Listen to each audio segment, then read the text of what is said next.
ఇక జూన్ 20ని ప్రపంచ శరణార్థుల దినోత్సవంగా జరుపుకుంటారు. మరి శరణార్థులు అని ఎవరంటే ఇతర దేశాలలో అంటే ఎటువంటి సర్టిఫికేట్స్ గానీ, ఎటువంటి పాస్‌పోర్ట్ వీసా లేకుండా ఇతర దేశాలలో దొంగ మార్గాల్లో ప్రయాణించి ఇతర దేశాలకు చేరుకొని అక్కడ ఉండేటటువంటి వారిని శరణార్థులనుగా పిలుస్తున్నాం. సో, దానికి సంబంధించి ఈరోజు ప్రపంచ శరణార్థుల దినోత్సవంగా జరుపుకుంటాం. దానికి సంబంధించి కొంచెం ఇన్ఫర్మేషన్ తెలుసుకుందాం.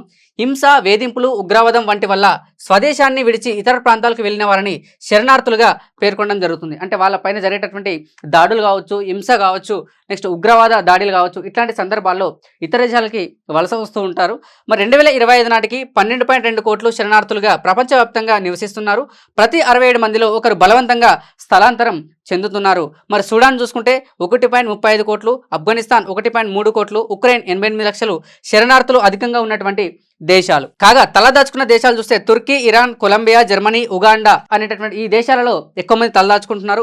ఈ దినోత్సవానికి చారిత్ర నేపథ్యం చూసుకుంటే 1951లో మొదలై 2001 నుంచి అధికారికంగా జూన్ 20ని ప్రపంచ శరణార్థుల దినోత్సవంగా జరుపుకోవాలని ఐక్యరాజ్య సమితి ప్రకటించింది. మరి దీనికి సంబంధించి థీమ్ చూసుకుంటే సాలిడారిటీ విత్ రిఫ్యూజెస్, శరణార్థుల పట్ల మానవతా దృక్పథంతో ఏకత్వాన్ని ప్రదర్శించడమే ఈ ఏడాది ఉద్దేశం. అంటే ప్రతి సంవత్సరం ఒక థీమ్ అనేది అందుబాటులో ఉంటుంది. ఈ సంవత్సరానికి సంబంధించి శరణార్థుల పట్ల మానవతా దృక్పథం అనేటటువంటి థీమ్ని ఇప్పుడు ఈ ఏడాది మనం చూస్తున్నాం.